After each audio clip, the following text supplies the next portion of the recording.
For those of you who don't already know Andy, he was diagnosed with type 1 diabetes at age 36. And That's right. since then, you have competed how many Ironmans? 8. 8 Ironmans since your diagnosis. That's right. And my right hip feels every single one of them. All right. And how many half Ironmans? I think 12. Okay. So 12 half, 8 full, and 4 marathons. Okay. Individual marathons. Yep. Had you ever done any marathons before your diagnosis? I wasn't a triathlete. I'll Okay. get to that in a minute. But, I did. Interesting story. I'll give you the short version. But I actually ran in a marathon with type 1 diabetes, but I didn't know it yet. So I Oh, had all my blood work from an insurance exam done on a Friday because we just had our second son, was going for more life insurance, ran in the marathon on Sunday, and it really was just kind of a dare. Not so much a dare, but a friend said, let's run this Philadelphia marathon, and kind of a bucket list item. So for 2 months, I trained for this marathon. I had never run more than like 5 miles before. I was more of a bodybuilder, so in the right. gym lifting weights a lot. So I did run a marathon with type 1 diabetes, just didn't know it yet. So it was a Wow.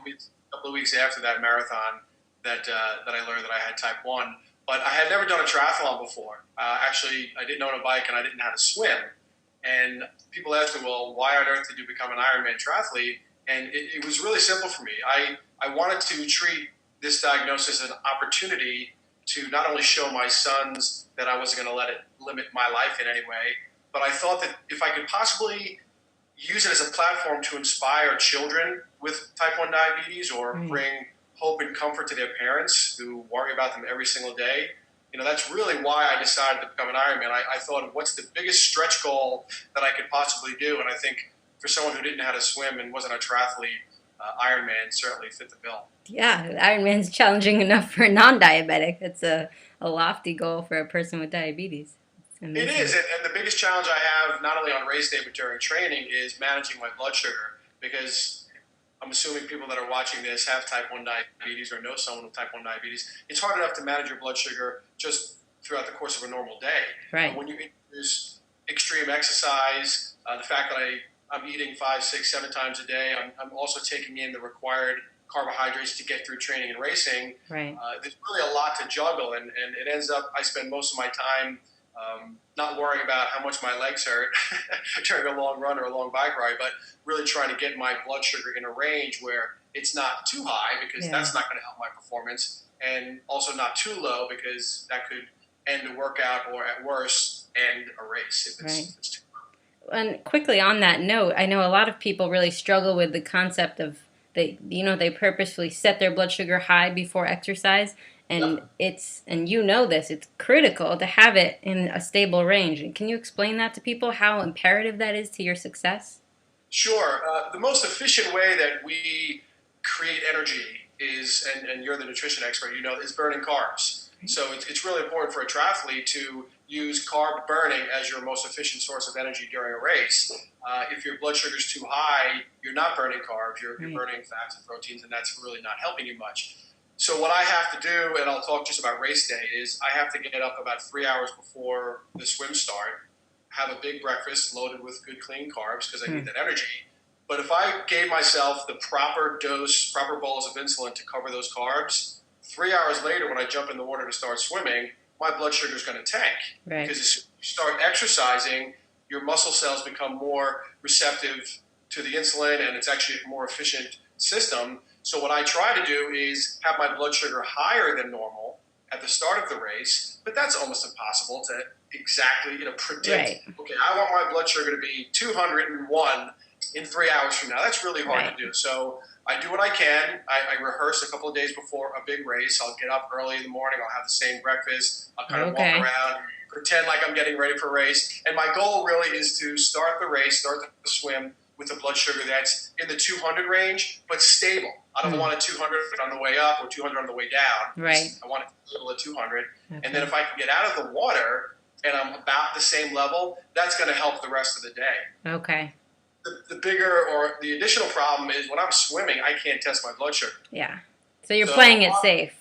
I am. I mean, on the bike, on the run, it's not that it's easier, but if I wanted to, I could test my blood sugar every minute if I And had you to. do test a lot during those things, so yeah. I do. You know, a year ago I went on the Dexcom continuous glucose monitor system, but prior to that, I did 7 Ironmans the old-fashioned way, and I would test my blood sugar as much as 70, 80 times during an Really? Ironman race because if Wow. I'm high or low outside the range I want to be, I have to keep testing to see where I'm Yeah. going.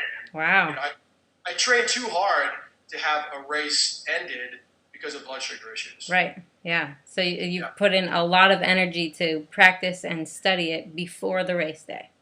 I do, and some people are probably rolling their eyes thinking, wait a second, Ironman's hard enough, diabetes is hard enough, why do both? And as I said a few minutes ago, I wanted to do something that was so hard that it would actually inspire people and get people Right. to stop saying, I can't do this. I firmly believe that people with diabetes, whether it's type 1 or type 2, or any other chronic disease, they should not only live their lives in a way to manage it, but I think they should thrive in the face of it. And to me, diabetes was a cue to be more extraordinary. And that's really, if I had one message for people out there, children, parents, whoever it is, it's diabetes should be a catalyst for you to step your game up and even be more extraordinary. And Yeah, I like the that. best thing that I can do is live it and hopefully be a positive role model for others. Cool. And so the success of living with diabetes and being this positive role model and athlete has led to the Iron Andy Foundation, right? Yes, I spent about 6 years as a national spokesperson for a large pharmaceutical wholesaler, and during that time, I did a lot of speaking. You know, corporate events, hospitals, school assemblies, and also diabetes camps. Hmm. And not having diabetes as a child, diabetes camp meant nothing to me. I had no affinity. I didn't even know what it was all about. And I would go to these camps and I would speak, and I learned a lot about what it means to these kids. And type 1 diabetes is hard, but you know I can deal with it. I'm now 44 years old, but it's a lot to ask a child, Right. and it's hard enough to just be a kid to not have to worry about testing your blood sugar and insulin and feeling different than other kids. Mm-hmm. So what diabetes camp does for these kids, it gives them 1 week out of the year where they can not only have fun, but they're around other kids who have the same disease and know exactly what they go through throughout the year. And for 1 week, they don't feel different. Yeah. And for me, if I can do anything to help send kids to diabetes camp, that's really what the Iron Andy Foundation does. It's on average might be $500 to send a child to a camp for a week. Some are more, some are a lot less. And there's thousands of families out there that can't afford it. Right. So what the Iron Andy Foundation does is it provides camperships to kids to go to diabetes camp, but also for teens and young adults to do experiential learning programs. There are some great organizations out there like Connected in Motion up in Canada that does a lot of outdoor stuff. Riding on Insulin, Sean Busby's organization, where they do these snowboard weekends for kids. Yeah. I've sent kids and teens to excursions like that. So it really comes down to anything out there that a child wants to do that will help empower them to live without limits in the face of diabetes. That's what the Iron Andy Foundation is doing. And so another thing near and dear to your heart is Insulin Nation, which is an online free magazine for people with diabetes. Tell me more about that. Yeah, this is really exciting. It's the next chapter of my life, of the life of Iron Andy. My spokesperson days with the company I was with for 6 years is over, but this is kind of the next platform. Insulin Nation is actually part of a new company that I'm on the management team of called SelfRx. SelfRx is a digital publishing company that creates digital networks, digital platforms for chronic diseases. Okay. Our first publication is called Insulin Nation. It is, as you said, it's a free app. The app editions are free from Apple, Android, Kindle Fire. You can also go to insulinnation.com, and all you need to be a subscriber is your name and your email address. Right. And what Insulin Nation is trying to do is really has kind of two main functions. It's to profile and highlight and celebrate people who are using insulin. Now, I say it that way because it's not just type 1. Right. More often, people with type 2 diabetes are being prescribed insulin. Yeah. So it's for anyone who uses insulin or anybody who is a family member or a parent or a friend of somebody who uses insulin. We're celebrating people who are living extraordinary lives in the face of their disease. Obviously, I feel that people need inspiration. They need motivation to get through this disease. So that's what we're trying to do with Insulin Nation. The second thing we're trying to do is also celebrate the technology, the latest and greatest technology that's out there. And we're not just hearing from the sales rep from the manufacturers. We're actually talking to the people themselves, the people that are using the meters, the pumps, the continuous glucose monitors. And what our philosophy is, we're not endorsing one manufacturer over another. Our philosophy is if we can educate people about all the great technology that's out there, that'll help all the companies. Right. You're getting all the information out there. Right. So it's a two-pronged attack. It's inspiring them and motivating them, but then showing them what tools are out there for them to effectively manage their disease. Right. And it's wonderful because we use a lot of video. We're in an age where people do everything on their iPhones and their tablets, and Insulin Nation is a mobile digital. We call it a network. It's really not just a magazine, but it's meant to be absorbed on the go. So there's a lot of videos. Yeah. If we're profiling somebody, there'll be some text and there'll be some pictures, but there'll also be videos embedded, and that gives people the opportunity to read and listen while they're on the go on their tablet. So again, it's insulinnation.com, or you can download the app edition for free from Apple, Android, and Kindle Fire.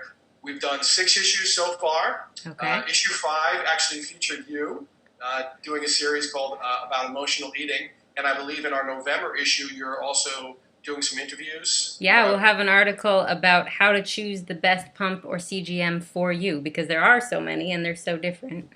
So, yeah.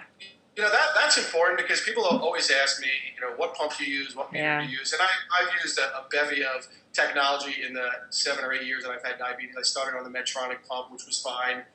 Last couple of years, I've been on the Atomos One Touch Pink pump, which is also fine. I've used a variety of meters. I found that the Compact Plus meter is great when I'm on the bike and running because it has the lancing device attached and the drum of strips inside. So you can actually do it while you're up on the handlebars at 20 miles an hour. Yeah. As I mentioned before, I've been now on the Dexcom continuous glucose monitor for a year, so that's another great thing that helps me see trends. And oftentimes I can go for a run that's 45 minutes, an hour, and not have to keep testing my blood sugar. I can just look at the Dexcom. Yeah. But there's so much great things coming out there now. Tandem, if you're familiar with Tandem, they have this really great insulin pump that's small, kind of looks like an iPhone. Yeah. The Vario meter from LifeScan that identifies trends. So these are the kinds of things that we're trying to expose people to. And again, not endorsing one over the other, but people have different lifestyles, they have different needs. So if we can expose them and educate them to what's out there, they can find the best solution for them and hopefully live well and thrive with diabetes. And because your doctor doesn't necessarily have time to tell you about every possible option, so it's really important to become educated and then take that information to your doctor.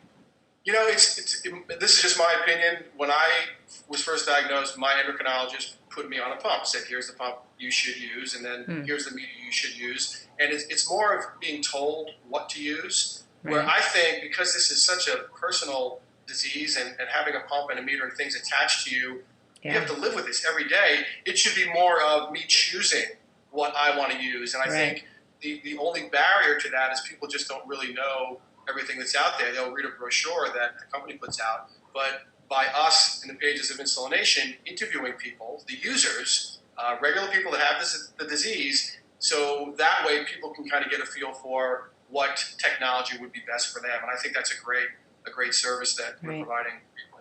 Yeah. Awesome. Yeah. Well, thank you, Andy. And thanks for continuing to inspire everyone and being there for us as an advocate. And I appreciate your time. Thank you, and thank you, Diabetes Daily, and have a great weekend. Awesome. Thanks, Andy. Thanks, Ginger. Bye. See ya.